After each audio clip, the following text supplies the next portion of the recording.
Welcome back to another episode of Dread Talk. I know we've never properly introduced ourselves, so we're going to do that now. I'm Jeff. Andre. Would you like to, you already fucked it up, dude. You're supposed to talk about why we got into the podcast, dude. So, we got into this podcast because, we both have an interest in all things paranormal, supernatural, mystery, just anything that is unexplainable. We kind of just wanted to kind of dive into that realm and experience more of it and kind of have some first-hand experiences, I would say. Yep.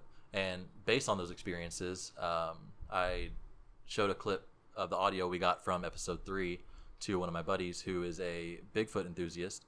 So he heard it and immediately thought, hey, this sounds really similar to the Bigfoot sounds that I've heard in the past. So we brought on Caleb today. What's up, Caleb? Thanks for having me on. Yeah, for sure. So yeah, tell us a little bit about what sparked your interest in Bigfoot. Like, how did you get started in the Bigfoot realm? Right. So it actually started at a really young age. It's probably like we're talking like 4 or 5, which sounds ridiculous, but it's because my great grandfather, which would be my dad's grandfather, he had a property in Kansas. So my grandmother, so his mom, would tell us these stories about, her in-laws and what was going on their property. And they had all this kind of like strange, weird stuff. And some of it is kind of outside the realm of Bigfoot, probably borderline paranormal stuff, but we can get into that another time. But so when you're growing up as a child and you hear these stories and it's coming from your family, it's like, it's fact, And so, and especially when you're with your siblings. So I'm the youngest of 4. So when we were being told these like campfire stories, you just kind of absorb it and you're, Right. in awe, you're scared. But it was, my grandmother was great at telling stories, but essentially the story, just to kind of run through it, would be they would have these strange smells and these really odd kind of screams around the property on certain times of the year. And they would attribute that to whatever the rational human catalog, you're going to go through. But after the kind of last incident, people started to think Bigfoot. And there were some other things leading up to that.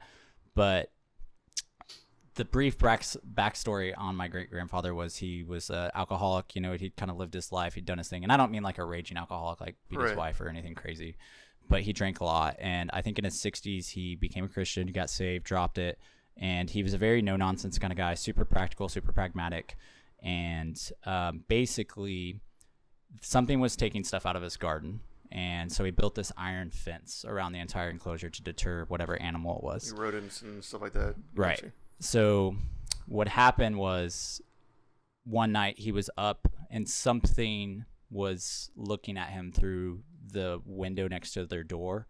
And he took a shotgun and shot out the entire front door from the inside. Oh, Jesus. So it honestly scared the entire family why he would do that. And to this day, I see my uncles once or twice a year. We used to have a get together, and they would always kind of tease me about, oh, I'm out looking for Bigfoot or whatever. Right. But when that story comes up, everybody changes, because interestingly enough, my dad's parents, they knew each other before they got married. Their families knew each other. Mm-hmm. So both families knew my great grandfather really well. And so that story kind of weirds everybody out. My uncles talk about it, and it's just this kind of ominous kind of feel comes out, this ambiance, because everybody's just yeah, that didn't make sense. Why would he do that? And not only that, but when he shot it, this thing ran from one side of the gate through the other, and it just completely crushed it. So, so whatever it was huge for it to do that to an iron gate. So that was essentially what sparked my interest. And so, I was telling Andre earlier, I was homeschooled, and I think reading just kind of comes with that territory because you have a lot of time on your own. So at the age of 7, I was at the library getting every book I could on Bigfoot, and I'd read them all. I'd go to the next library. And so that was just kind of the intro. That's what got me into it. And I just kind of maintained that. And I mean, it ebbed and flowed over time, obviously. I'd lose interest or stop reading or whatever for a couple of years, and then it picked back up. So that was kind of the initial interest in what happened. Okay. So you go on Bigfoot stakeouts now. What is that like? What's your process to do that? And what are you looking for? What are you listening for when you go out and do stuff like that? So when I first got on the internet and started looking into this, my brother was stationed in Alaska. So we were we were using some form of IM, and we were sending each other reports. So as much as I have some reservations with the organization, there's a group called BFRO, which is Bigfoot Research Organization, or Bigfoot Field Research Organization, whatever. And they document reports by the county for each state, and then by the territories in Canada, and et cetera. And so we would send each other these reports. So what I kind of did was I took the counties closest to me that had the most sightings, and I just started going out. And some of that was after I found out on the internet, this wasn't just like 30 years ago. People were seeing these, like an hour from Houston, 2 hours from Houston, whatever. And so I started looking in some of these areas. And then honestly, a lot of it at first is just a lot of field work. Like, you're out there, and it's hard because you're trying to find something that's like, oh, this is Bigfoot, and you got to take an objective approach at everything. So you kind of have to discount everything you can. Right. So there are some signs, and these are kind of highly debated, but you could find the biggest one people will talk about would be like stick structures, like somebody's making a teepee out of sticks. You're finding, a decent sized tree that's been uprooted and it's upside down within these structures, things that don't make a lot of sense. Another really highly contentious one is tree breaks, where you'll find a tree that's like 7 foot off the ground and it's broken, and there's no clear reason why. People think these are territorial markers. What I found, and this is a little more, I would say, accepted, but I can't speak for everybody that believes in it, obviously, but is twists. So when you're walking through the forest, sometimes you'll find a plant, or specifically like a smaller tree, you'll find a branch that's been grabbed and it's been twisted multiple times around. And when you see that, you have to think like, what animal, like only someone with like a hand can do that. Opposable thumbs. Exactly. But it's funny you say stakeouts, because after I'd found some areas that I felt like were kind of established, my friends and I would essentially just walk to an area and hang out. We started with days, and then we moved to nights, and we went to just night hiking essentially. And we would find areas and we would just hang out there. And then we would just listen. So we're listening for vocalizations, which could be something like what you heard, or it could be, honestly, a lot of people call them like mimics or imitators. So you're going to hear something that sounds just like an owl, but something's wrong with it. And I can kind of go over that if you want. Weird. But like, and I've heard it, and it's eerie because typically when an owl just like hoos, there's a trill at the end, because it's like whoo, and you hear like this natural kind of trill in the throat. And I've heard these things do this probably maybe 20 yards from me, where when they whoo, they go back, and there's a deep exhale where it's like whoo, like just like that, and you'll hear that, and you'll be like, actually kind of freaks me out thinking about what we heard, man. That was just so wild, dude. Like, just that's. Yeah, the craziest part of that is, like, obviously you can hear it pretty well when we amplify the audio, but hearing that in person was a completely different animal. Like, going back, it is creepy, but actually experiencing that like in the middle of the night, in the middle of nowhere, was very being the scary. only two people within like 5 mile radius all around us. It was quite terrifying. There's nothing we'd heard before. Like, it didn't sound human, but it didn't sound like an animal either. It was just very. It's just something wasn't right about it, like you said. Like, it just didn't sound right. So, what do you think is the biggest reason Bigfoot isn't more popular as far as like the people that believe in Bigfoot? Since there's enough evidence for you to believe in it, so why is it not enough evidence for other people? There's literally less evidence in aliens, and people choose to believe in aliens more than Bigfoot. Right. I feel like. No, yeah, that's a good point. So it's kind of a lot to unpack, but I would say, so a lot of it, so and from a historical perspective, you have the Indians seen them, you have documentation of the Vikings seen them, you have Theodore Roosevelt writing about, what he saw, you have another number of historians, Lewis and Clark, like all these people documented it. And then as we moved into the 1800s or in the early 1900s, people have all these sightings of like the wild man. And Timothy Renner has a book called Bigfoot in Pennsylvania, where he does an awesome job. Like, he just pulls articles from this time period and just is like, hey, check this out. And then with the inception of gorilla, the verbiage changed because we discovered gorilla. So now you're saying wild gorilla is running through Pennsylvania, terrorizing family, et cetera, et cetera. But the reason I bring all this up is when we hit the 50s and 60s, you know, the hallmark of Bigfoot was in 57 when Jerry Crew, he was working in California, and him and his crew basically were having an issue with something throwing their equipment around, and then he cast one of the first prints, and there's a really famous photo of him like holding it. It's a massive print, and that was actually where the term Bigfoot came from, was whoever wrote the headline, and that's where the word picked up. And then It was a Bigfoot. yeah, exactly, quite literally. So Gotcha. fast forward about 10 years, and I know we were going to talk about this at some point, was the Patterson Gimlin film. But and at that point at the debate, that's when Bigfoot became a little bit more household, but people really weren't convinced because, you know, you have, like, I could go find any random hunter and be like, hey, have you ever seen Bigfoot? And he's going to be like, no. And I think a lot of that, just that kind of urban culture, people not having their own encounters, like, well, I've lived out here, you know, if anybody's going to see it, it's going to be me, and they're not seeing it. But to flash forward to today, no offense, but like we have these shows like Finding Bigfoot or Monster Quest, and some of them have some good material, but a lot of them are kind of a joke, and that's not helping the cause by any means. I mean, because they're not trying to convince somebody who doesn't believe it. They're really just kind of reaffirming for people who do. Yeah. So it gives it like a very fake kind of. It's not a genuine thing at all. Yeah, absolutely. Actually, when I went to Salem, Massachusetts, like 3 years ago, we went on some of those like witch tours where they kind of tell you a little bit about you know, the Salem witch trials back then, and they kind of said the same thing, how there's a lot of shows and movies that don't really do it justice. Like, a lot of people, because of those shows, think that we burned witches in the U.S., which we didn't. That was like a strictly European thing. So I think it's just the media kind of skews it and makes it more than what it is, just for, you know, views and likes or whatever. Yeah, they just twist the narrative, I mean, to their liking, so they can, you know, obviously keep getting people to watch it. Yeah, which absolutely. Kind of sucks for like legitimate people who, you know, want to find real evidence and, you know, real cause for their belief when stuff like that exists. That is kind of, I guess, like not helping their cause. Not at all. So if you can kind of deviate from the sensationalism and you start looking at the hard evidence, and this is something I would tell anybody, I'd be like, look, if you don't believe it, that's fine. But if you're willing to like do some light research, get online, read for like 30 minutes a day for like 2 weeks, and you're going to start seeing an insane amount of consistency in the reports, the same behaviors, you know, the same kind of sightings, the same, just too many consistencies. And then if you go back 100 years, you're going to find the same thing.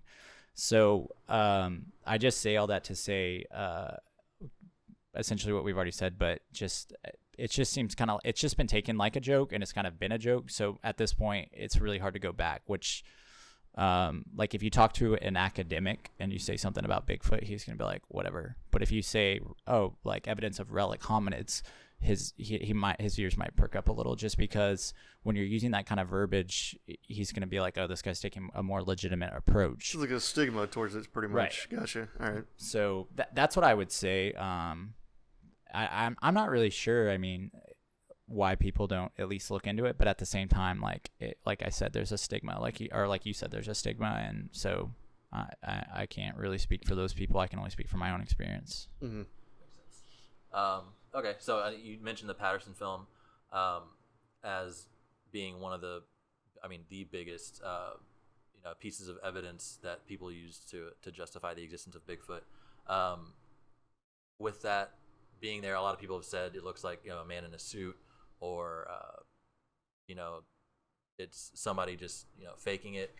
But I had read like a long time ago, like people haven't been able to replicate the exact movement that they see, like with the shoulders or what, I don't know the details of it.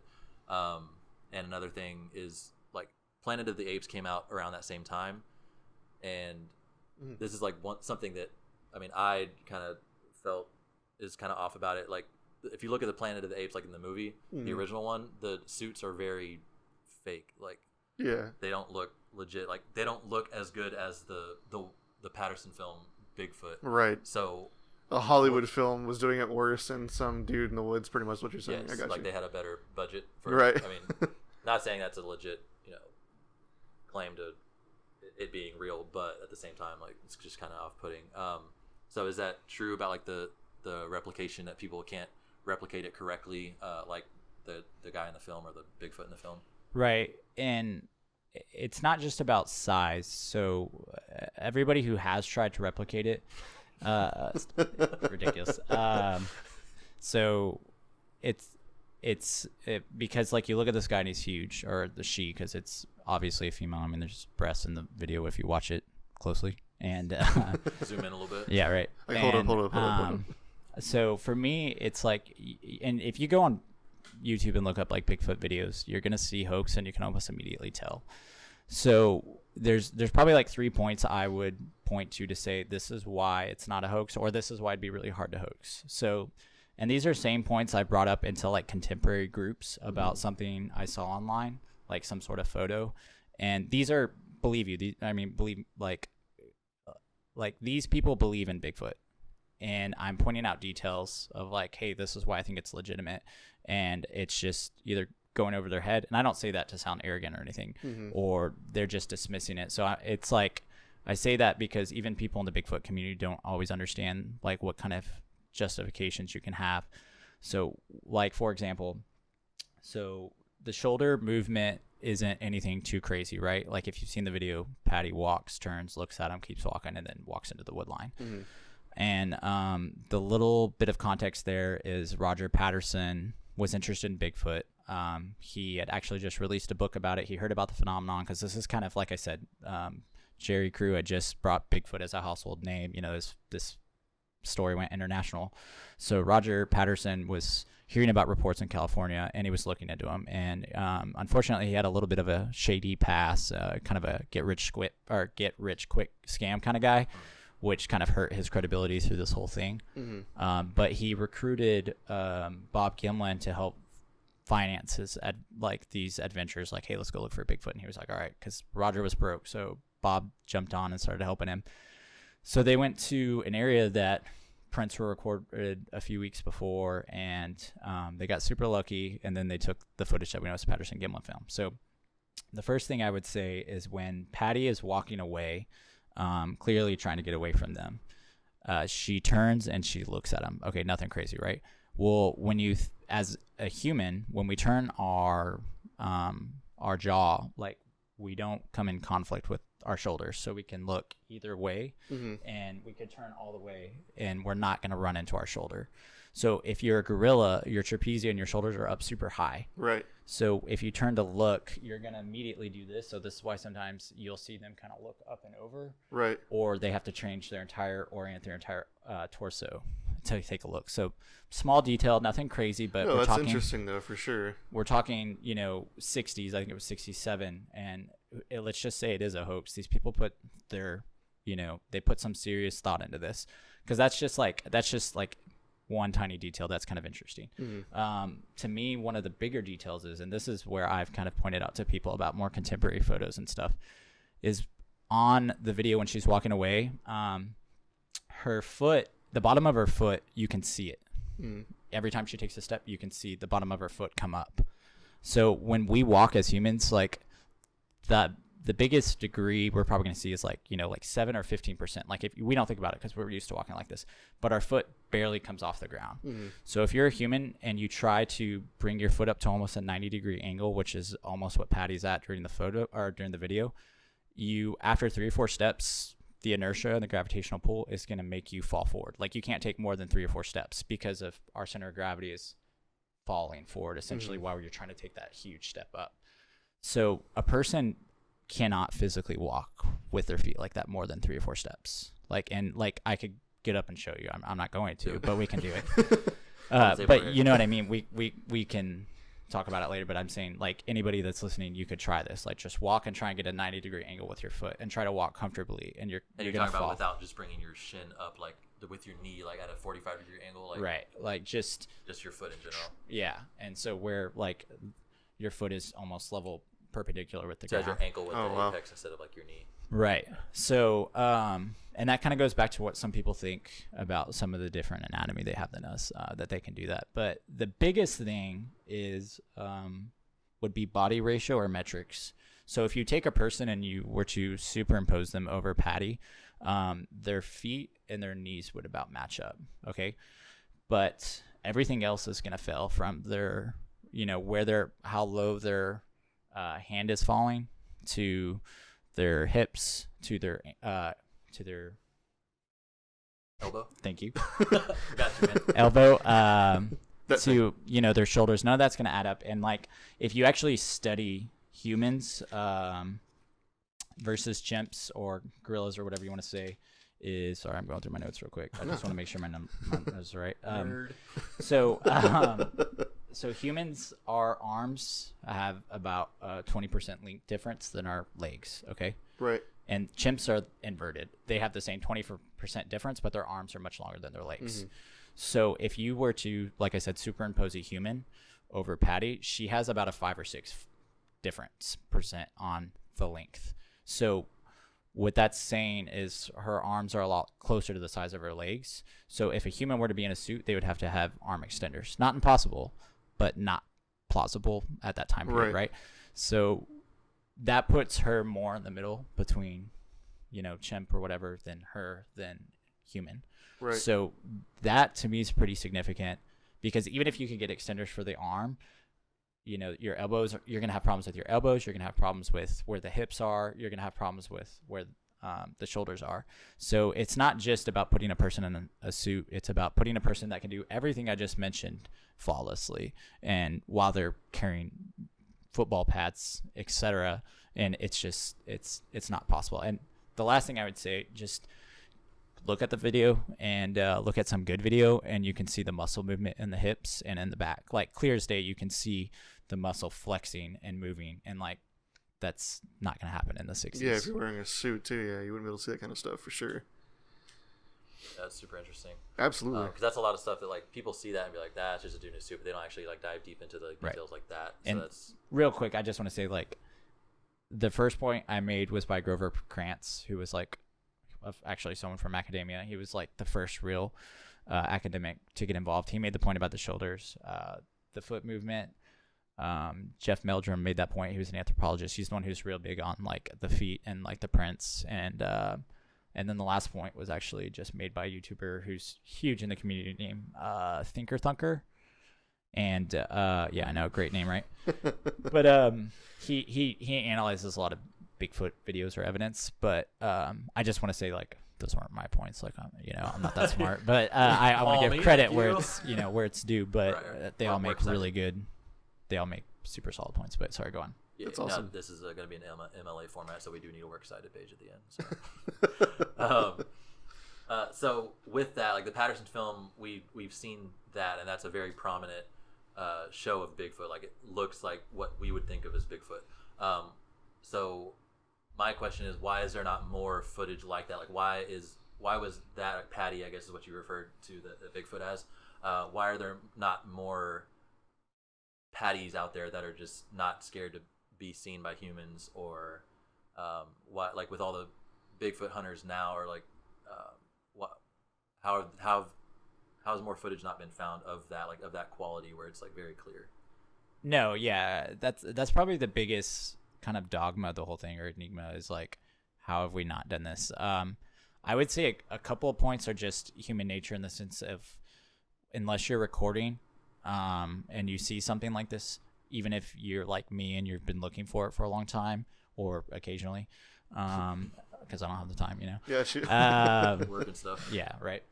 I'm not sure if I would have the emotional and mental stability to just click on. I think your best bet is a GoPro just on your chest, or like even on your head. I wouldn't do that. It'd look ridiculous, but that's probably your best bet. But there's kind of almost a conspiratorial aspect of this, where I would say like if I had footage as good as the Patterson-Gimlin film, I would show you guys, but I wouldn't release it at all. And I wouldn't release it because one, on a very like shallow level, people are going to say it's fake. Mm-hmm. And I don't want to feel like dealing with that, because at this point it's not about proving anything to the world. It's more about just the own adventure with my friends. Right. And, absolutely. It's just fun. Like, you guys are talking about questions, paranormal stuff. Like, it's all interesting. Like, those are some of the few great mysteries left alive. Right. And the other thing is this thing is super smart. So kind of going back to that, so people are like, why can't we get them on trail cams? So most trail cams put out IR, A lot of people think they can sense IR because some animals can. If you didn't know, snakes in particular can, but certain animals can sense IR. They can see the field. I was asking you about your recorder earlier, and I use an older recorder, because it has very, very low phantom sound. And phantom sound is actually, while the power's running, there's a small sound. So a lot of people think when you're putting out these electronics, it's kind of like liking it to if you have an animal, especially like a dog. If you throw something in the middle of the living room, when they walk in, they immediately notice it. Yeah. So a lot of people think when you're putting stuff in the woods like that, you're completely foreign, like just like not doesn't belong there, right? Right. And we don't know like what they can see, how they're what the level of their senses are compared to ours. But it's still a fair question. I think that there's legitimate recordings out there because I've heard the whispers of it from drone footage, from people camping and finding it, or like actual researchers. But I don't think they want to release it either for some of the same. And the conspiratorial kind of aspect of that is, of course, the government's involved. And aren't they always? So there's just been people who have supposedly released certain things have had some serious backlash or repercussions or consequence, whether they meant to or not. And whether that's true or not, it's done its job of keeping kind of people in the dark on something like that. Like I have a lot to lose, not saying that I would, but I do have a lot to lose. So I like I said, I don't know if I'd release it. But that's just some of my theories. I can't tell you why. That's a fair question. There's a lot of good stuff on the internet. As far as like Provo Canyon, Paul Freeman had some good footage. There's a few out there of like the Oklahoma video, the memorial, and the Labor Day, I want to say. Those are all different videos. None of them are super conclusive, but at the same time, some of them seem pretty legitimate. There's a couple that I mentioned that I'm kind of on, like I'm not really sure one way or the other, just because like there's one that's super clear. Like the Independence Day footage is like clear as day, and it's almost too clear because that's just kind of like the mentality. Like, how did someone get something this clear? Right. And to me, it just kind of, it seems like a person, but I don't know. But you can find stuff online. You just kind of have to know where to look. Or you can I'm sure there's plenty of. Bigfoot.com. Yeah. Are there any legitimate pursuits by the scientific community on Bigfoot? Yeah. So, like I said, Grover Krantz was the first on the scene. And then you had, I guess it kind of means what you mean by that question, but there are legitimate individuals in the world of academia that are involved. But as far as I know of, like, there's no like university like making a study, if that makes sense. Jeff Meldrum, anthropologist, who's super well known. There are individuals like that, but they're far and few between just because of the amount of ridicule they get from their peers. Right. One of the things Jeff Meldrum said when I saw him was just like, hey, we need wildlife biologists, which there's another one who just passed away about a year and a half ago, 2 years, John Bendernagel, wildlife biologist. He was really involved, super cool guy. So you have them, but like I said, the amount of ridicule, I don't think many people are going to get involved. If they are, they're not going to say anything. Jeff Meldrum said that he was working with one of his interns or something, and they were talking about stuff, and there were all these people around, and they walked off, and it was just him and her, and he was going over what she needed to do for like her research project or whatever.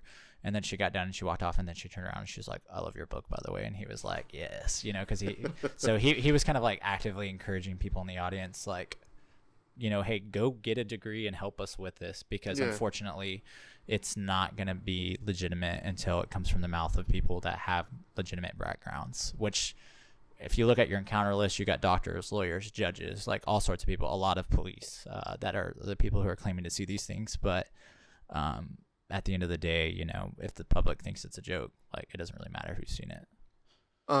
So you mentioned some names, and I'm sure there's some bigger names in the Bigfoot community. Is there any like key points that they have seen like any evidence on or anything like that they disagree on about like some of the footage they've seen, or is there any like anything like that at all? Yeah, there's a lot of infighting in the group, which is kind of surprising because like, we're the people who admit to like being interested in this or involving or researching, whatever you want to say, like to the public, like you might as well say we're looking for unicorns, right? Right. But they still can't agree on a lot of fundamentals. I guess there's a few fundamentals they do, and then everything else is a debate. As far as specific evidence, not really. There was, there's been hair analysis, which a couple of documentaries went over. They said it's not human, it's not chimp. They're not sure what it is.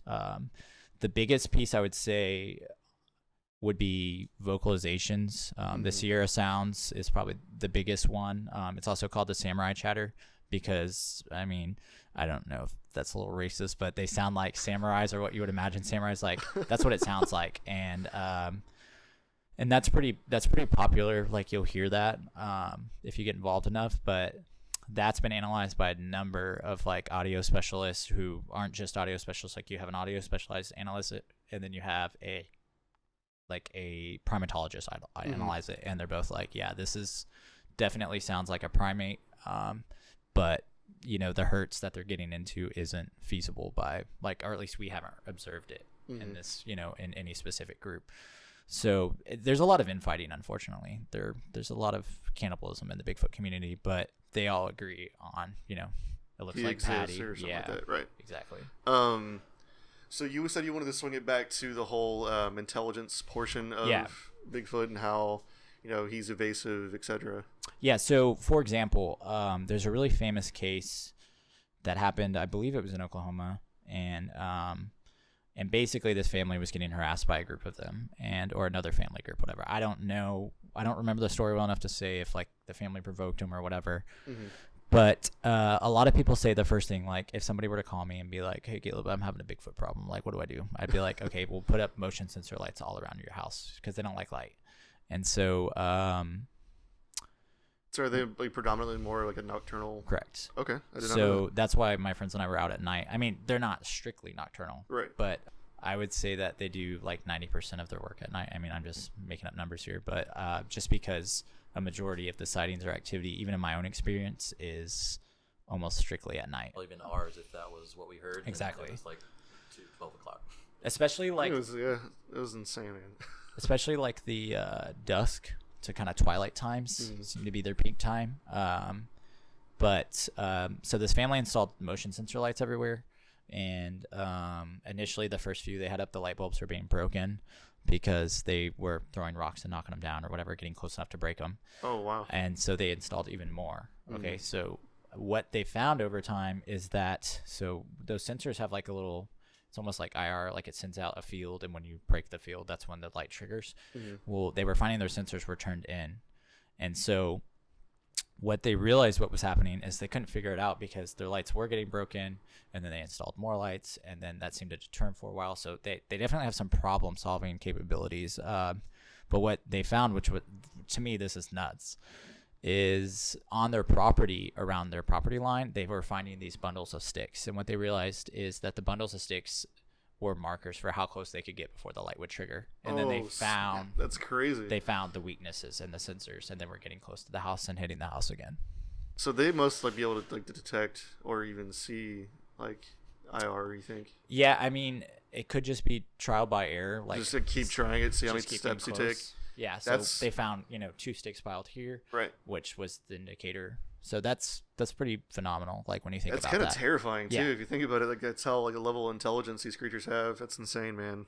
But you also have to keep into context, like for something to be around this long and go essentially undetected, like there's a pretty amount of intelligence that have to be invested in that. Like I don't really get scared when we go out, as long as I have a group of 3, Right. because rarely do they escalate anything outside of throwing rocks or something outside of a group of 3, because you got to think even like a cougar or a bear has to justify the amount of energy they're going to use for a kill or something, right?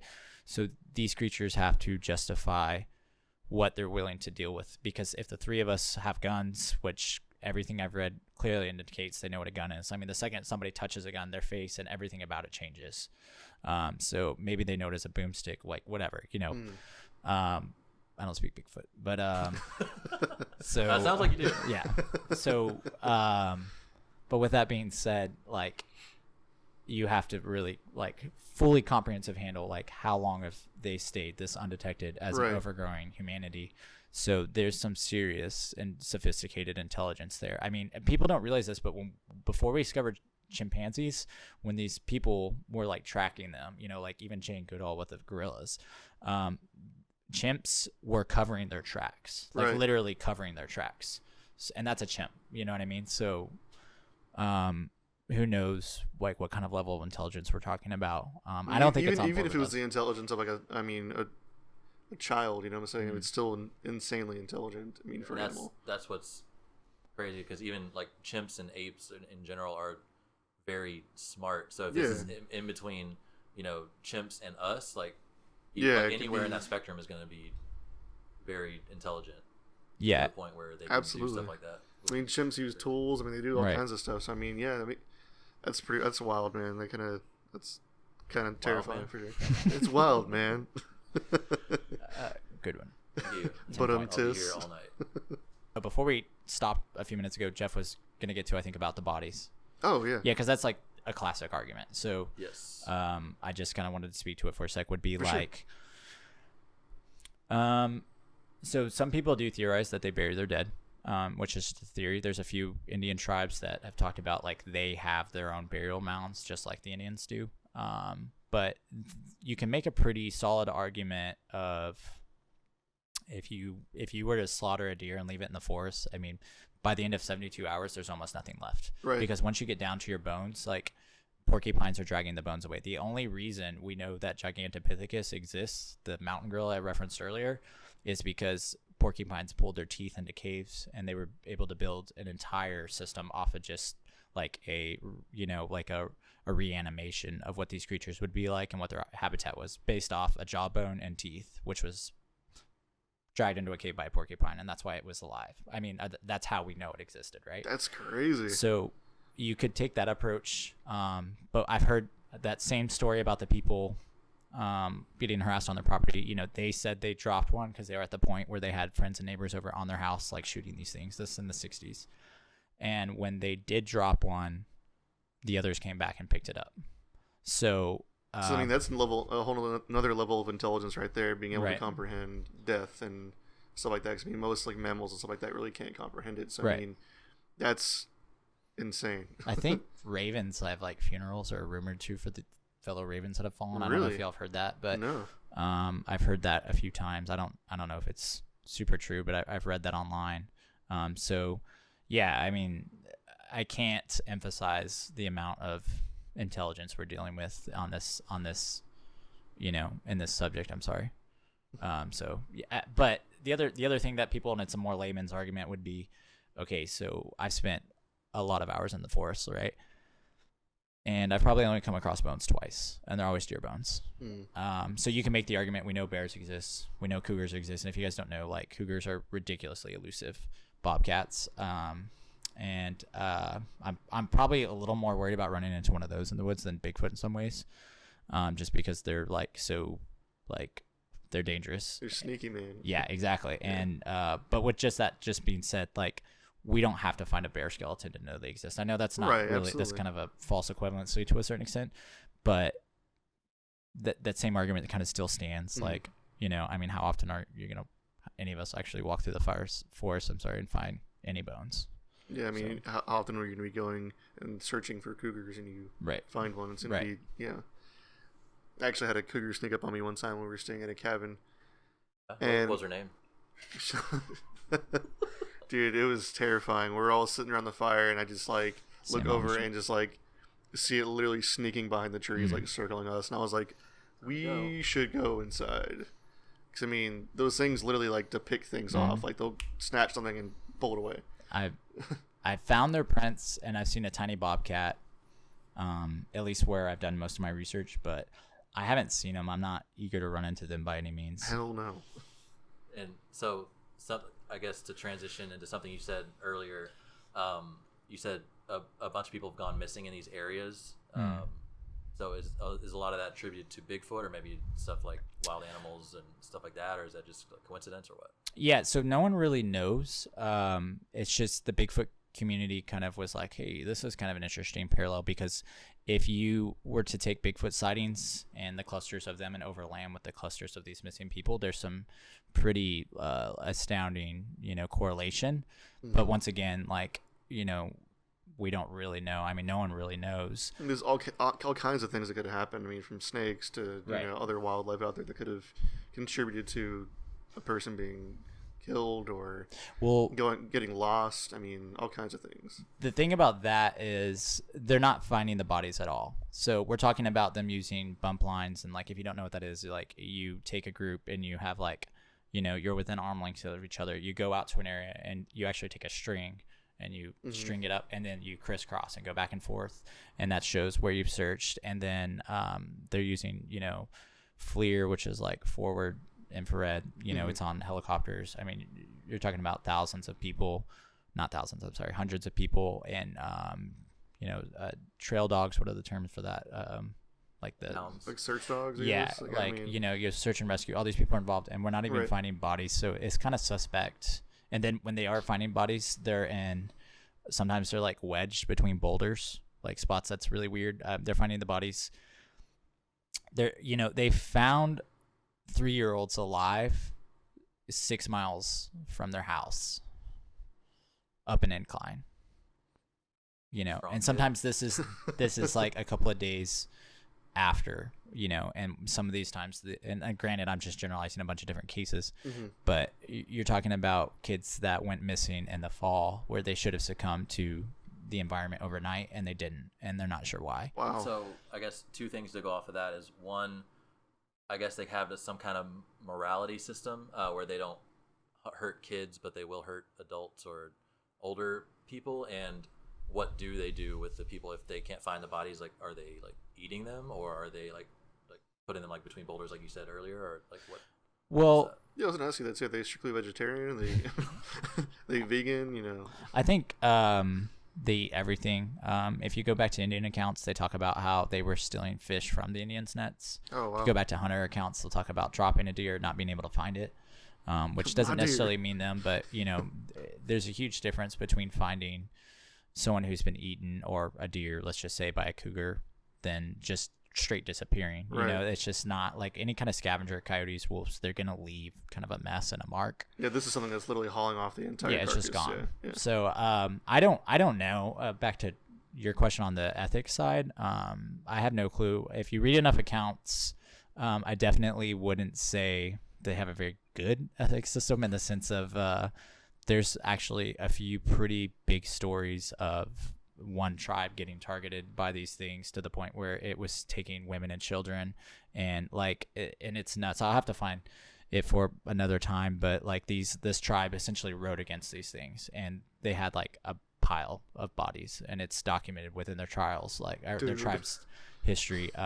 So I wouldn't say they do in the note, but then on the same time, I've heard stories where which I didn't even bring up, like what happened when I went to Kentucky and all of that, and that like little Bigfoot expedition. But like, there are times when people have rocks thrown them out, like I did, and whatever this thing was that threw it, like it could have killed me with a rock, and it didn't. And it could have. I've heard a story where a rock was thrown, and they were like throwing it at a couple, and they weren't hitting them, but one of the rocks hit the mom or the wife or whatever, or the girlfriend, I can't remember.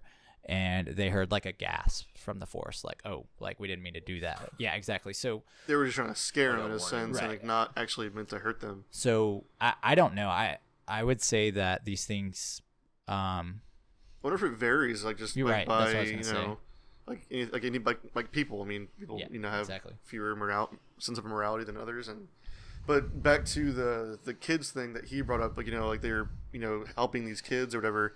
I mean, I've seen cases where like kids have fallen into pens with apes and stuff like that, and the apes see that they're harmless, they're children, they have no means to defend themselves, so they literally like will cradle them and like Harambe recipes. Yeah.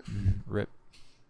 But seriously, I mean, I've seen stuff like that happen before, and I feel like that might be along the lines of why these kids or whatever that have gone missing into the woods or whatever, and they've survived the night because these things like felt pity in a sense, and kind of took them in? There's definitely there's some accounts of hunters who had them in their scope, and this creature was totally unsuspecting, and they couldn't pull the trigger because it was way too human looking to them. And I think you could kind of, reverse that in the sense of, these things are raising things that look like us, and we're raising things that look like them. So if you bring in a maternal instinct, you could probably, I mean, there was a guy, an author actually named Frank Peretti, and he wrote a fiction book. But he wrote about essentially Bigfoot and how it like lost its child, and this girl got kidnapped by them, and the child had like brown hair and she had brown hair, and so he kind of just made this like humanity aspect to it where they, like you said, there could be. I don't doubt that they have morals, and like I'm not really scared. Like I said, when I go out there, that's a lie. But just because I ain't scared, but I'm scared. But Well, I've had bluff charges twice, and I'm talking about like where I'm out at a pretty deserted area with a couple of friends, and this thing is plowing through the forest, and it is breaking everything. Like if it's an animal, it is a hefty boar, because when it's coming through, it is breaking, and it's letting us know where it's at. But it's stopping, and I've had this happen where it stopped within probably 12 feet, where I could see everything moving. I just couldn't see what it was. And my friend and I were out there doing our thing, but he was testing his new Google Pixel 2 or whatever, and he was taking night photos, and this thing's coming up, and I'm like, bro. And then like when he finally paid attention, it was like the movie. It was like that awkward kind of chuckle where like we can hear it paralleling us and then charging in and then just stopping right on the wood line. And it scared the crap out of us, needless to say. But I don't, like, if it wanted to do something, it could have. Absolutely. And it didn't. And so I think if it's not morality, it's self-preservation, because this is probably my own kind of personal theory, but I think they've learned the consequence of dealing with people. And when I mean that, like, if you go missing and the three of us are in the woods, like there's going to be cops, there's going to be search and rescue, everybody and their mom's going to be there within a couple of hours. Exactly. So it's a lot easier for them to just scare somebody off who might not even believe in Bigfoot, or just like, oh, there's some crazy boar out here, whatever. And so I think it's more about self-preservation, but there could be a moral aspect. It could be a self-preservation thing with protecting these kids too. I mean, like they don't want people to come looking for these kids in their territory. Yeah, there's definitely some really unnerving stories where kids are telling their parents about the monkey man in the window, and they talk about no, exactly. And when you hear it coming from a kid, and the parents are like, oh, they're just screwing around, and then they talk about, like he keeps showing me his teeth and he's motioned me over. And so it makes you wonder, because in the primate world, showing teeth is like not a good sign.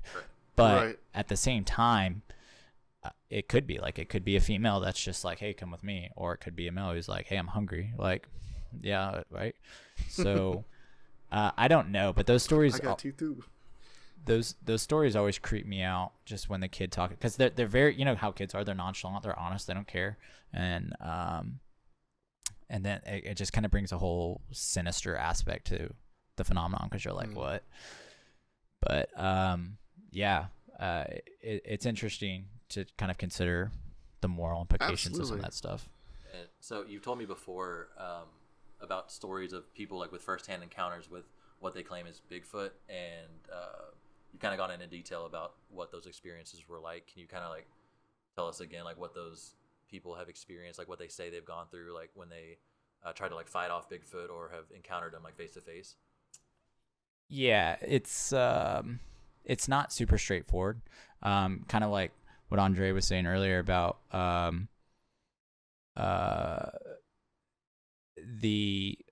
trying to think about it. Okay, so when you're driving and somebody cuts you off, some days you're like, whatever. And then some days when they cut you off, you're like, I'm gonna kill this guy. Yeah. And so it's kind of like that. Like you said, it's like human interaction. So a lot of the times, people are just kind of like, oh wow, this is what I'm seeing. But I think that's when they're undetected, right? So when they are more of a face-to-face situation, there's definitely kind of a standoff, and that's where, and honestly, Like actual like physical interaction? Not like high-fiving or something, but No, I know. like you want to go, like kind of like bow up to him in a sense. Yeah, Like, yes and no. So I would say it's more like there's almost a curiosity on both sides of the line, but sometimes there's a kind of like, oh, what are you doing here? And then it's like, wait, what are you doing here? You're not supposed to be here. But I would say 9 times out of 10, like it just exits the situation. A few times I've read of them like taking out offensive kind of measures, moving on to people. I've heard of a story where a guy was pushed out and was literally pushed, like just he felt it like literally on him and it just pushed him. And I've heard stories of people, you know, getting bones broken. Those are very far and few between. I would say there's kind of this scary kind of spin, this kind of hostile, and I wouldn't necessarily say that's true. It's true in the sense of when they're trying to get you out of their area, they're going to try and scare you out of the area. But I wouldn't say most are hostile.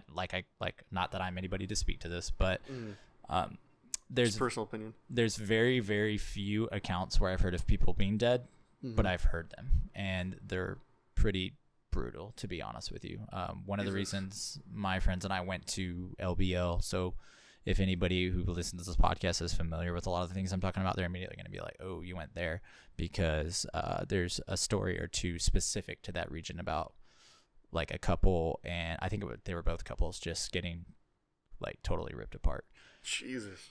So it seemed like a good idea at the time, but I mean, people make mistakes. It's all good. So, and I can kind of go into that a little bit if y'all want, just because that would be a more, like, I can speak to that because I was there.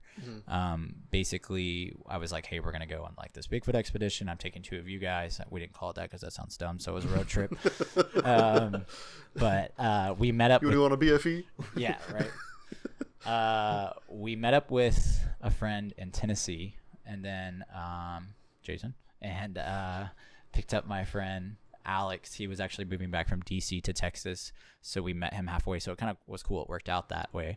The worst part was it was July, and Kentucky is just as awful as Houston.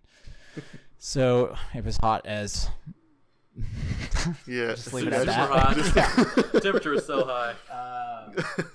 So we get there, we have a couple of cars, we go primitive camping, and Land Between the Lakes is called Land Between the Lakes because it's a bunch of rivers and it's LBL. A bunch of lakes, which is LBL, sorry. And yeah, there you go. And it used to be called Land Between the Rivers, but I think that was the Native American term. So, of course the white man's got to change it up. And freaking white man. Right? Hate him. And so we find a primitive campground after like the first night, and when I registered our camp, like they didn't even know where we were at. Like this lady didn't when I was trying to explain where we were. So to give everyone kind of a visual, we're like almost on a peninsula. We're surrounded by water from like if you were to take a circle from basically, your 90 degree to your, I guess. Give it to me in radians. Right. But so if you were to take a clock from 3 to 9, behind us is essentially water. We're kind of on a bank. Okay. And then so at the 3 o'clock, it goes up a slope into a road which had more campgrounds, but they'd all been overgrown because nobody had used them in forever. So we have all this water behind us, and we had been camping there, whatever. And I like went off and did my thing, and I was like, okay, so like I found a tree structure where there was like a probably 14, 15 foot tall tree that was inverted and pushed into another trees, and all these branches are mixed in, like twisted in. So I was showing my friend Nick that, and I was showing him like these tiny little structures, and I was like, this could not be it, but you kind of have to take a step back and be like, could this happen, flooding, like any, you have to apply as much. Rule out the natural causes first, right? And then you kind of come to your own conclusions, but we were like, okay. And so we had kind of ran around the area and hiked, and then it was actually the second to last night, which was the last night for us. And we had gone to bed at like 2 or 3, and one of my friends was passed out in the hammock. The other 4 of us were in the tent, and I was on the side closest to what would be the 3 o'clock because I knew if anything was going to happen, it was going to come from that ridge line. So I just like wanted to be closest to it. And unfortunately, a little ballsy. Right. Well, fortunately and unfortunately, I had one of those tents where it's like you can see through, and I didn't put up the bug net because it was super hot. So that was like kind of hard to fall asleep because I was like, dang, man, we're going to wake up and something's going to be looking at us. But so obviously when you're camping, you find the flattest surface for your tent. Mm-hmm. And we had a super flat surface, and there was a tree probably 2 feet from my corner, and which would be like like 1 o'clock-ish, right? And we're on a little bit of an incline because it's declines the next 40, 50 feet behind the tent into the water. And it was like the loudest frogs I've ever heard in my life. It was insane at night. They were just so loud. But anyways, so that night when we got in, something throws a rock from the ridge line based on where the rock lands and hits that tree. And it hit the tree so hard, the tree wobbled. And the tree's only like 6 inches, 4 or 5.5 in diameter, so it's not huge. And then it was such a big rock that when it hit the ground, we all felt it. So I sat up, and believe it or not, I kind of laughed because I was like, this is the moment I'm waiting for. And I'm totally unprepared. This is it. I'm happy but sad and depressed. So I was just like, I chuckled, and I was just like, this is it. Like, let's go. This is the end. And so we're sitting there, and my friend Will actually had headphones on. And I was like, dude, did you hear that? And he was like, yeah, what the heck? And I was like, dude, something just threw a rock at us. And my friend Nick's like already about to start freaking out, but he's like trying to play it cool. I'm cool, man. I'm cool. So we kind of sit there for a minute, and I immediately just make out a game plan. I'm like, all right, look, if they're throwing rocks, they're just harassing us. So they're not going to do anything because there's 5 of us. And we have a gun in the car, which is totally not going to help at this point. But there's 8 of us. You came to the wrong neighborhood. Yeah. So we're just chilling there, and I'm like, let's just go back to sleep. And I laid out a game plan. I was like, look, if this hostility picks up by any means, we're going to bounce, and not like you're gonna start the fire back up because it had been dying down. I was like, I'm gonna wake up Jason, we're gonna get the gun out of the car. And I forgot, I think I asked Will to do that, and I forgot what I was gonna do. But we all had specific we all had specific, you stay here, I made a legitimate game plan, Yeah. And so we laid back down, could not sleep, as you can imagine. Absolutely. You're on edge, man. Actually, I'm kind of skipping ahead. As soon as we all laid back down, and this is okay, so this is the part where you said if I ever had that moment where I was like, so my whole life I believed in this phenomenon, hands down. But this was the moment where I was like, this is real. And when people say the word dread, you don't understand that word until you were right. So you don't you don't understand that word until you were in that situation we were in. Right. And I'm telling you, sixth sense, everything in my body, adrenaline opens. Everything in my body is literally saying, you need to leave. You need to go. You need to get out now. That's what we felt, man. That's honestly what we felt, which man. Is funny. We got there and we were just like, we should not be in this. We should not be here. There's something wrong about this area. It just doesn't feel right. And literally, from the moment we started hearing noises, we tensed up and we're just like, we probably should go. So when I listened to the episode the other night, I thought the exact same thing. That's why I was texting Jeff and I was asking him about kind of the topography, where the trees around, what was up. Everywhere. Because that dread set in. And so what I did is I actually set up and I was like, how do you guys feel right now? And Nick and Will were both like bad, something's wrong, something's off, and they just validated they were having the same feeling. So of course now we're laying in bed and I have to pee. Of course, the scary movie kicks in, and I'll be right back. So I'm like, all right, y'all get out of the tent and cover me. We don't have weapons or anything. And they're like, yeah, we got you. And they didn't get out of the tent. And I was just like, okay. So I'm about to urinate all in this tent, guys. So unless y'all want water beds, y'all better. So I walk out not far at all, maybe 20 feet, and I'm just like, I don't care. It is what it is. And I pee, do my thing. Everything's chill. And I have a headlamp on, and they're inside the tent, looking around with their flashlights, waving them everywhere. And so when I flash the light back over the tent, there's 2 sets of eyes. And as soon as I hit the eyes, they drop down, they were high up, and they drop. And so they were still there, but they just dropped down. Yeah, they were trying to duck. Oh, so fuck and that, this is dude. over the incline of the tent. The decline in the tent. So it's a decent size. So I immediately am like, oh, expletive, and I'm like. You can cuss, man. We cuss on every episode. It's cool. And so or I do rather. I basically am like everything at the plan is out the window, and I'm like, Will, and I'm pretty chill, honestly. I was kind of like surprised at how well I was chill about the whole thing, but I was like, Will, come here. I need you to see this. Like, come now. Like, come here. And he's like, okay. So he gets out and he sees the eye. So before he got there, the eyes are doing what this thing is called tree peeking. And ironically, these trees are really small, but they're rotating from the right side and then going to the left side, like snap shooting in paintball or something. And they're going back and forth. And it's what weirded me out is they kept looking at each other like they were talking. Like two people were talking to each other. Like they'd look and their eyes would disappear and then they'd come back. So I can't see what they are because there's enough ambient light from the fire that is conflicting with my flashlight. You know how you have two sources and it's like you don't have a solid glow? Right. You have a weird shadowing effect. And it's exactly. Kind of, yeah, gotcha. So I can't see definitively what I'm looking at. The eyes are bigger than golf balls but smaller than tennis balls.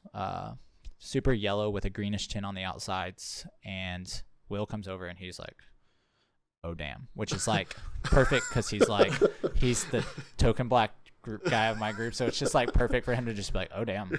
So we're just chilling and we're seeing this. And then the small one goes into like a prowl position or something and disappears. And then the bigger one moves up the bank, back up an incline and kind of down the trail that you can walk along the river.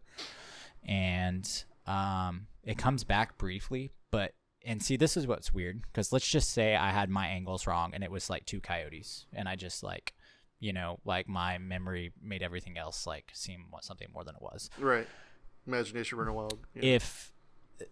When it was back on the trail, it was so low to the ground because we were almost at like it was such a dip down where the trail picked back up but was almost level with us. It was so low to the ground. It was almost like somebody was laying down. Like it'd have been too small for a coyote unless he was just like laying down. Does that make sense? Like it was almost like a person's head was propped on the ground versus like if it were a coyote, I would have been able to tell a reasonable few feet up. But Weird. It went from a down. So it was on this is why I think it was bigger because it was on the decline coming down and I could see it over the tent. And it dropped when I saw it and then it moved up. So I think it crawled back out but when I hit it with my light, I could see it move back and then that was pretty much it. So at that point, my friend Nick lost his crap, and he was like, "I would have noped the fuck out of there, dude." It was funny because I could hear him, and he was like trying to wake up my friend Jason. He's like, "Jason," and he's like, "Jason, get your gun!" And then, so which is kind of funny because like while this whole thing's going on, one of us is out and a hammock sleeping out there, and like after the rock hit and everything, we like didn't even think. We're like, damn, Alex would be like the first to die, like, and it didn't even occur to us. He good. So basically we got everybody else up, we got the fire back going. The other two that were asleep, of course, are like drowsy and annoyed and like kind of like whatever about the whole situation. So Alex was more interested the next day, and Jason was just like, you woke me up like for what? Because by this time everything's gone. Yeah. And, you say Bigfoot, I swear to God. So I remember because I was like, I think it's like a juvenile or something, man. And the look he gave me. Like, are you serious? Like, are you kidding me? And so we basically packed up the next day and left. Not necessarily because of what happened, but like that was part of it. But I think it was because one, we knew we really weren't going to sleep. At least the three of us weren't. And then the other part was we had such a long drive back. And I was like, guys, like, why don't we just go ahead and get a day out? Like, we can go hang out in Tennessee with Jason for half a day, and then we can head out the next morning, and then we'll still have some more time to recover before we have to go back to our like jobs or school or whatever. So do you record a lot of any of this stuff? Like, do you have any like kind of like audio or anything? I have GoPros, and then I do have an audio recorder, but I don't have a good mic. So every time we've actually captured something, it's been kind of meh on the recording just because the mic sucks. But it's kind of at that point where it's like, as much as I'd like to do that, like it's not my biggest priority right now. For sure. And like I'd like to put some recorders out because I'm not really, I don't think game cams are going to work because they haven't.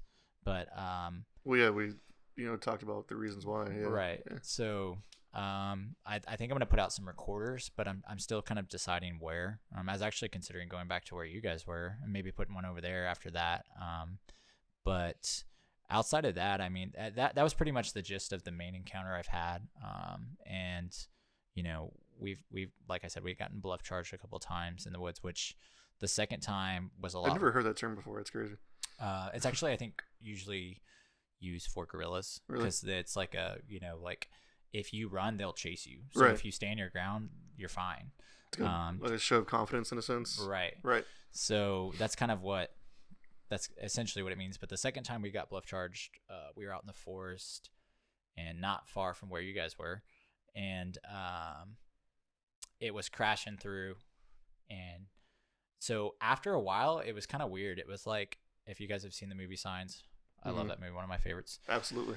There was a point where I was like standing there, and this thing is making all sorts of racket, and it's probably like 40 yards off into the wood line, a little bit like up the path and off into the wood line.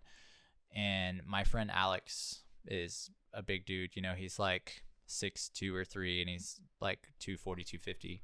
Jesus. And he was, after the fact, he was just like, dude, I was ready to bust out a knife and just like do whatever I could, because he was that uncomfortable. My other friend Will's like, oh damn, you know, the classic. And but after a while, the sound kept going on, and I was like, guys, I'm not worried about this sound anymore, because to be honest with you, I think what's making the sound wants our attention on this sound. Like, I'm more worried about like the other like 3 directions something could be coming. The distraction of some sort, right? That's crazy. So, but I'll be honest, when all the sound quit, I was pretty terrified, and like I thought I was hearing something, and it was just my heartbeat. But that's how quiet and like in tune you are to everything that's going on. And it was like do, you know. Well, especially when you're kind of a situation too, your senses are heightened. I mean, everything is just like, bump to 11. And it's hard, because while you're doing all this, you're trying to make sure you're maintaining kind of an objective approach. Like I don't know that was Bigfoot. I don't know that it was anything like that. But once you experience enough of it, it's kind of like the premise of, you know, like when you buy a new car, like you start noticing your car everywhere, and it's just an awareness level thing. Like the most recent thing that happened, my brother was in town for a week, and I took the whole week off. I took him out a couple of times, and we basically have a spot we just hang out at now where we know like behind us is safe, so we can just chill there and like not worry about what's happening in front of us, and there's water. And so we just hang out there. And what's interesting is, well, I think it was the same night or the second night, is there were some people that were bullfrog hunting, and they were driving around, and then, you know, they're driving the banks, and then they see these 3 dudes in like lawn chairs in the middle of a forest on a bank, and they're just like, oh, what? And I'm like, I'm out there like smoking like my tobacco, but I'm smoking out of a pipe, so they're probably like, oh, this is just a bunch of potheads. But we're just chilling there. And so when the boat left the immediate vicinity and went out of the area, there were 3 of these owl sounds that had this kind of XL at the end, and it was just across the bank from us. So that was kind of peculiar. And then we're pretty close to an actual campground area, and these kids had walked up, and they didn't know we were there, and they walked over towards a similar area that the boat kind of went. And when it got just out of that earshot, the same house went again. So that was kind of interesting, almost like signaling. Now, like I said, could have been owls, but that exhale at the end, where it's like, whoo, and then it's like, oh, you hear this weird exhale at the end, and it's really trippy. And then we sat there probably for another few hours, and we actually had like 3 or 4 rocks thrown in the water, and they landed. The closest one was probably 7 or 8 feet in front of us, and that thing was huge. Like it, dude. Like if we could have all crapped our pants, like, because it was just, we'd been chilling there for like an hour and a half, just like kind of quiet talking, but most of it's just listening, which is kind of interesting when you put 3 people together, and you can imagine like that amount of silence for that long. But you're so in tune to what's going on. Absolutely. And these rocks hit, and granted, it could have been a fish or something, but the last one, it was so big, like the splash was just nuts. And usually fish aren't very active at night. But that's just kind of the most recent thing. But like I really haven't been out there much lately. Like I said, I haven't had the time, but there's a couple of areas I go to specifically.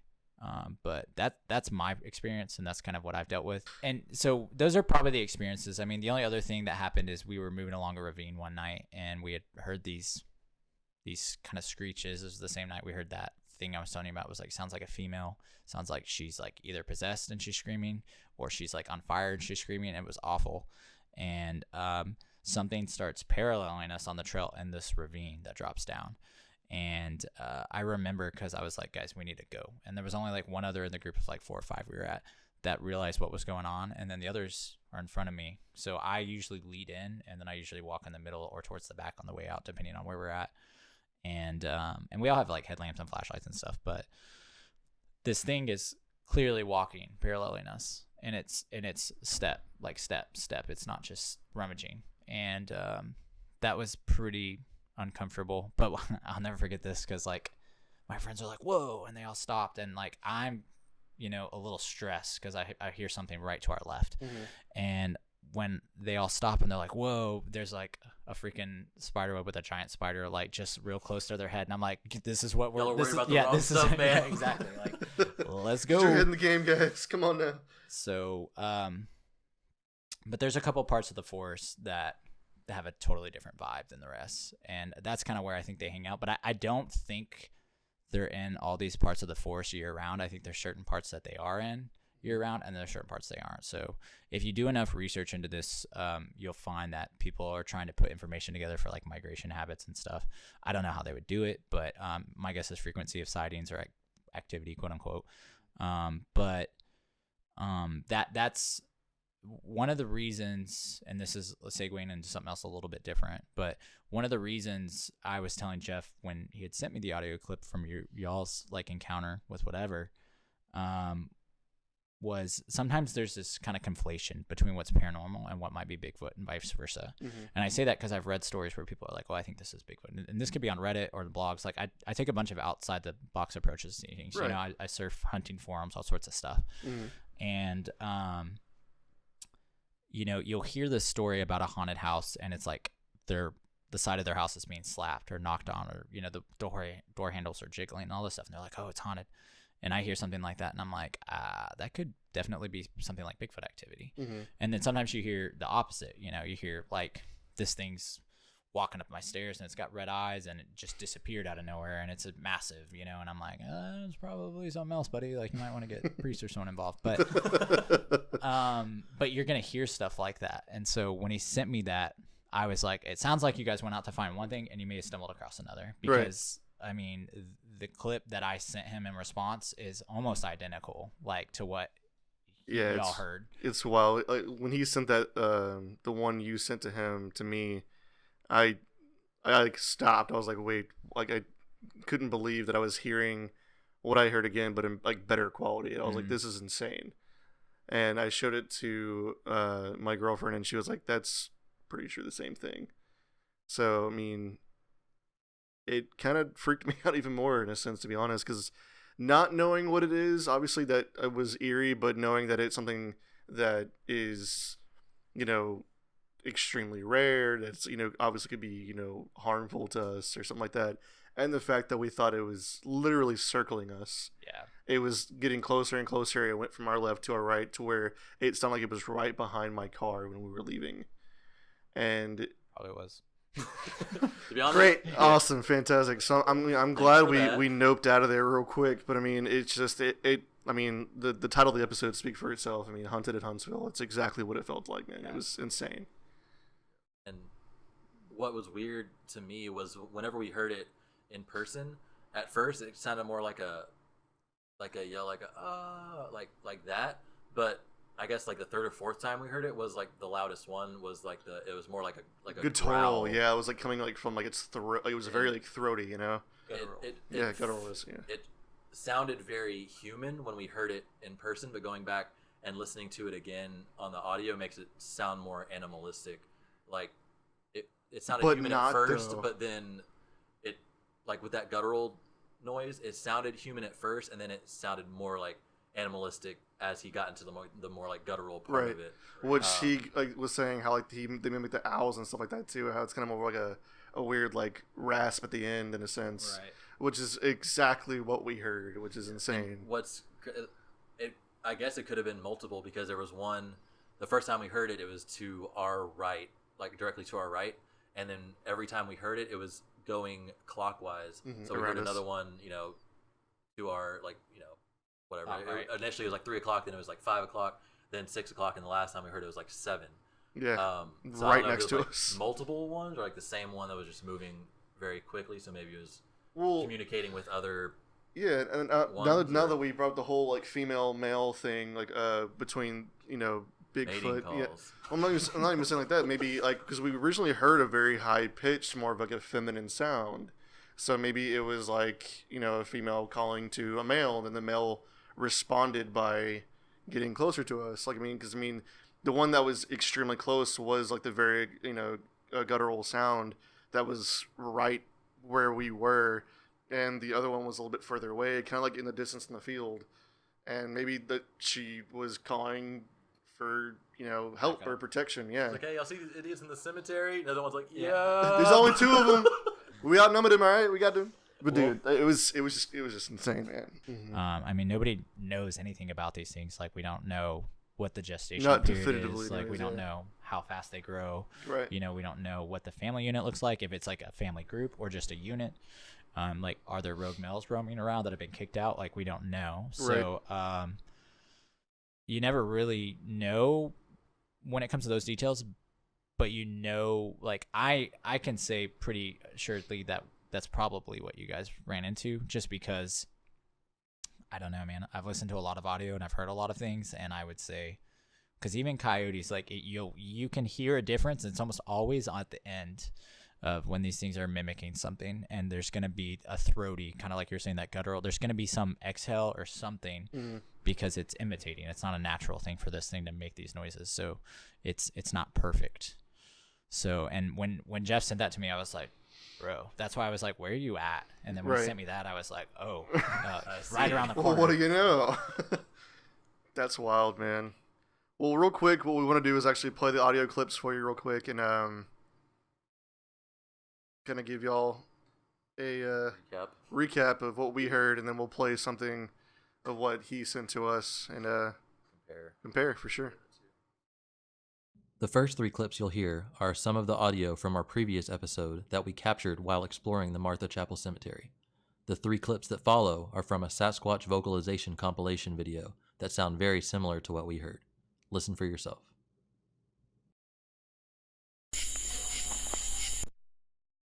Weird.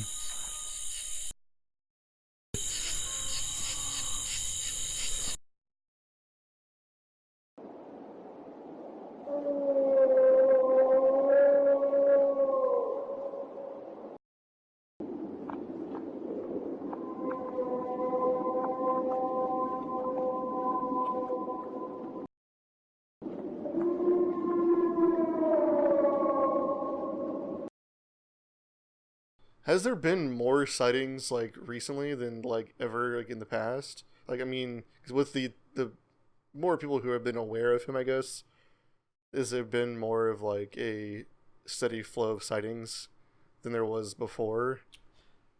So that's really hard to answer, because I think as it becomes a little less taboo and just a little more finicky, or just kind of, that's Bigfoot, yeah.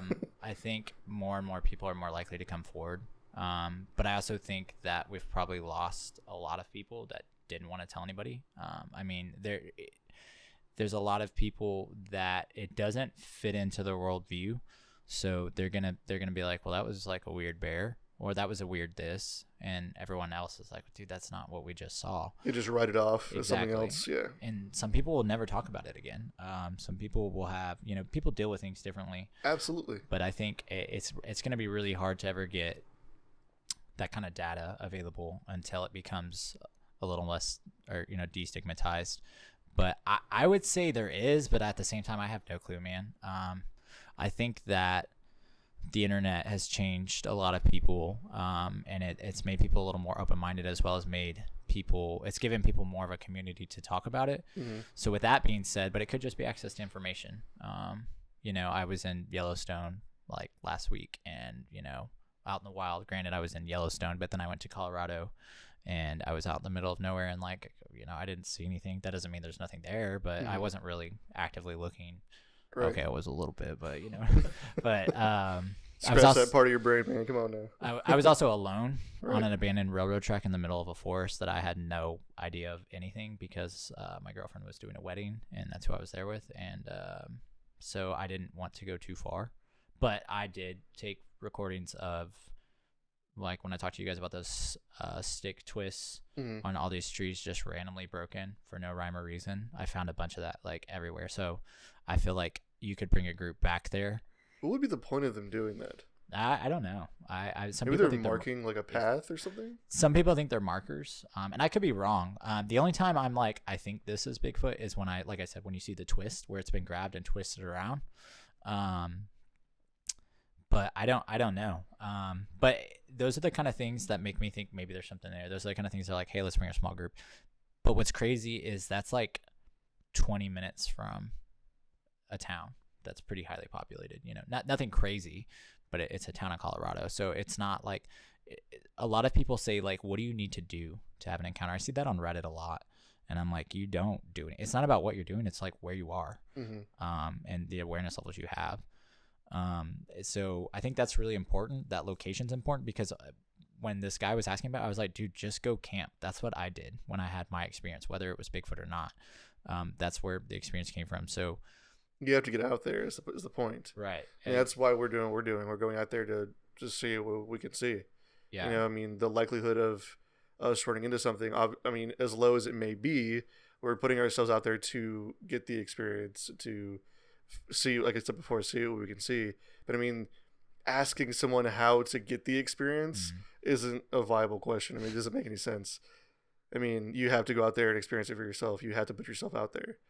You gotta buy the Bigfoot call at Walmart, and then you just blow into that sucker a few times. Blow into it 3 times at 3 a.m. and you'll get your heels together and call it a day. Well, it's funny because I bought a bunch of those like wounded rabbit calls and stuff like that, but I've never even thought about using them when I'm out in the middle of a forest, like a mile and a half from the road or my car or whatever. It doesn't sound a safe thing to do at all. I mean, this thing's going out there to get food. It finds you. Or coyotes or whatever. Not that coyotes would do anything, but you know. That's a big rabbit hole. Yeah. Yeah, coyotes are scavengers anyways. So, I guess, you know, and the benefit is if anybody's like even remotely interested in doing something like this is that there's a very natural sense of being a person in nature because, you know, we weren't born in concrete. Well, we are born in concrete jungles, but the point is that's not where we came from. Right. So even if you're just out in the forest, like there's almost this reset button.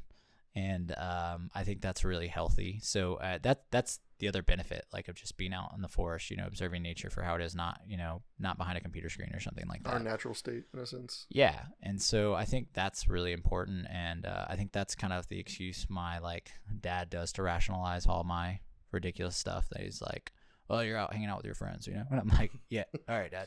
No.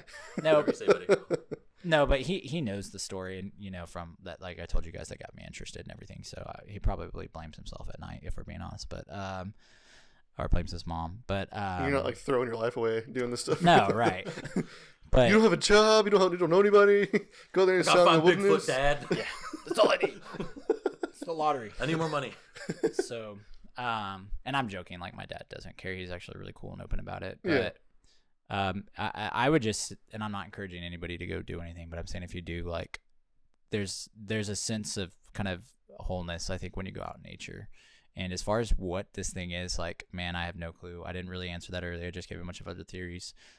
There's a bunch of things about it. Like, as time has gone on and I've done, you know, I do more research of reading. I've been reading, you know, different books lately and my own experiences. There's a part of me that feels like it's more than an animal. And I don't necessarily mean more human, but just there's something, it's like to say it was an animal is just an oversimplification. That's not to say it isn't, but you know what I mean? But there was a part of that feeling, that dread feeling that is, it almost makes me feel like genetic memory or something like that. Like that was like ancestors, like that's something they dealt with. And I just got a taste of it, you know?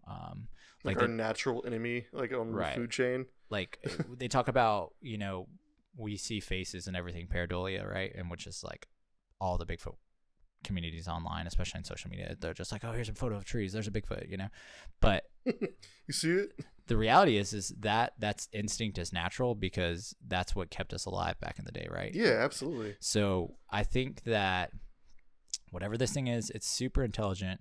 If you feel like you need to leave, you probably should if you ever get in one of these situations. Like most people you talk to have some sort of belief system and everything. Like we believe our car is going to turn on every day and we have no clue if it is going to, because, you know, we're not auto engineers.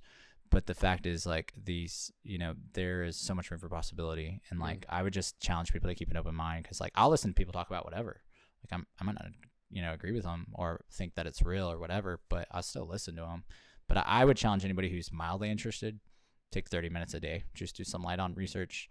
You know, there's some super awesome podcasts out there about it. Most of the information I'm regurgitating from podcasts and books and just forums I've read through. And you know, there's so much things we can waste our time on in life. So why not do something like this? Like, why does it just have to be a career? Why does it just have to be the next car? Like, if it's spending time in the woods, if it's going down haunted roads, like whatever, like why not search after a great mystery of life, you know? Whatever piques your interest outside of the norm, you know? Right. So that's kind of what I would say. And I feel like that's why, you know, a lot of people are scared to do what, you know, we've been doing or anybody else or what you do, because, I mean, they all fear the unknown. And I feel like for me, the unknown has always fascinated me. I mean, even when I was little, I always, you know, sought things out that, you know, may have been, you know, ghosts or whatever, or just whatever is not the norm. I always sought out to just either research or just to learn more about. And I feel like that's what, I mean, life is meant to be about, is shared experiences. I mean, regardless if it's your own or not, hearing yours, hearing other people's, listening to what they've experienced, and then spreading that information, you know, giving that experience to other people, try to get them outside of their box. Right. And I feel like that's what more people need to do. Get outside of your box, you know, challenge yourself, challenge your beliefs. Well, Caleb, I mean, I am much more informed than I've ever thought I would be on Bigfoot. And I think I'm actually, if not anything, very mildly interested. Yeah. Very mildly. It's more than not mild, but not like insanely interested. But I'm actually, I mean, you've piqued my interest for sure. And I mean, I if anything, I'll probably do a little bit of my own research and look into it some too. And I would love to come with you sometime. I mean, absolutely. That sounds amazing. Yeah. What else you got to say to Senor Caleb? Honestly, get the fuck out. Man, you've been here for a while, man. So I think you've overstayed your welcome. No, I do appreciate you coming on and talking to us and enlightening us on, you know, our Bigfoot knowledge or lack thereof.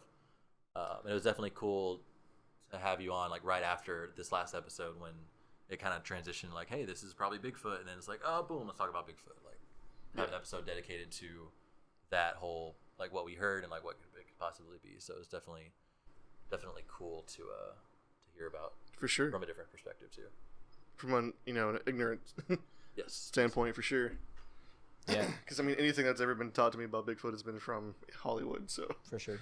Harry and the Hendersons, you know, A+ film, classic. The Abominable Snowman from the Rudolph the Red-Nosed Reindeer, the Facts. little claymation. Claymation, yeah. Yeah, it overtook the culture after the 60s a little bit with the Patterson film and all that. It's kind of interesting when you start to see it. And we kind of mentioned that earlier. You see it a little bit more now with all these kids' Bigfoot movies coming out. Well, Littlefoot, Son of Bigfoot, Missing Link. Yeah, there's another one. Makes you wonder what they're trying to tell us. But no. Because people are afraid of these things, you know. Like, I feel like Hollywood tries to, like, you know, make mild them so doses. yeah, it's like, it's ridiculous. Like, I mean, Harry and the Hendersons, it's like literally this giant freaking beast, and like, no, he's part of the family now, guys. It's cool. Right. He's eating out of the fridge. He's our buddy. Can't buy him any shoes that fit, but it's all good. Yeah, thanks for having me on. I mean, there was, you know, there's plenty of other stuff we could have keep going and going on, but I think this was pretty well rounded. The historical record's pretty. There's a lot, and that's probably one of the most fascinating things to me. When I was going to school, I was going to be a history professor, so I love history, and I heard you say something about that earlier. And but yeah, I mean, thanks for having me on, and thanks for sending me the audio. It's pretty cool. I showed some other friends that are kind of interested in it, and they were like, "Whoa!" So it's pretty fascinating. So yeah, thanks. The fact that no one else also knows what the hell that we heard, and this, I mean, that's another creep factor right there, man. It's just crazy. Yeah, I put it on Facebook in this group, and one person said an animal, and then the rest of them were like, it sounds like a woman, like a haunting woman, and another one's like a Yeti. Like straight up, like it was a Yeti. Just like nothing else, just Yeti. Like the company, can I get one of those cups? Like what?